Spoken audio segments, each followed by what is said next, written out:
இந்த மாதிரி நன்றி கெட்டவங்கள மட்டும் என்னைக்குமே அவங்க பொது விஷயத்துல அவங்க இருக்கவே கூடாது.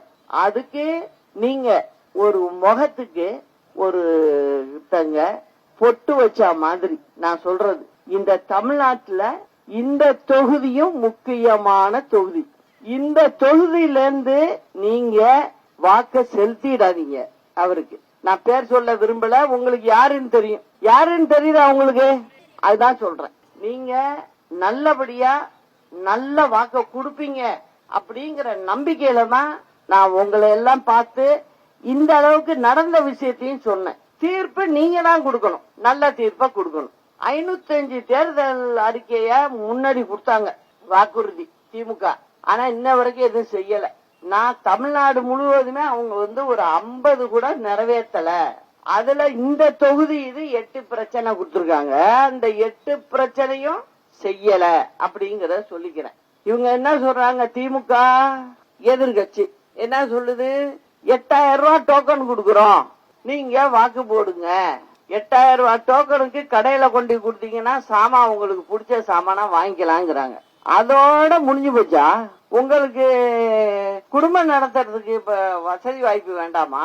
உங்க பிள்ளைகளுக்கு வேலை வாய்ப்பு வேண்டாமா? இதெல்லாம் யோசிச்சு பார்க்கணும்ல. அவங்க பண்ணல.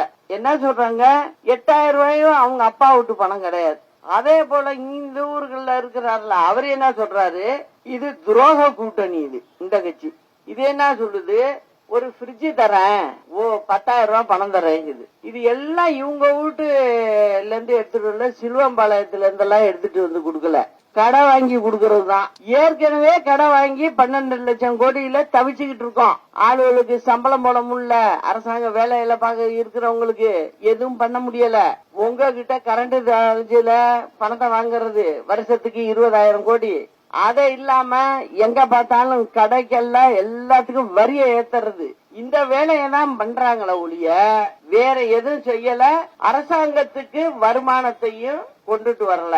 அதுல இயற்கையா வர்ற வருமானம்ங்கிறதே அவங்க வீட்டுக்கு போயிடுது, அரசாங்க கஜானாவுக்கு வரல.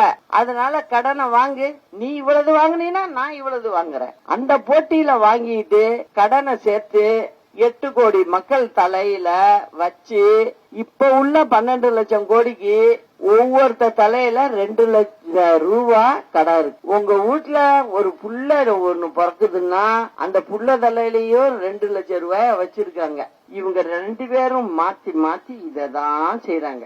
அதனாலதான் சொல்றேன், இதுக்கு ஒரு நல்ல முடிவை கட்டுங்க அப்படின்னு நான் சொல்லிக்கிறேன்.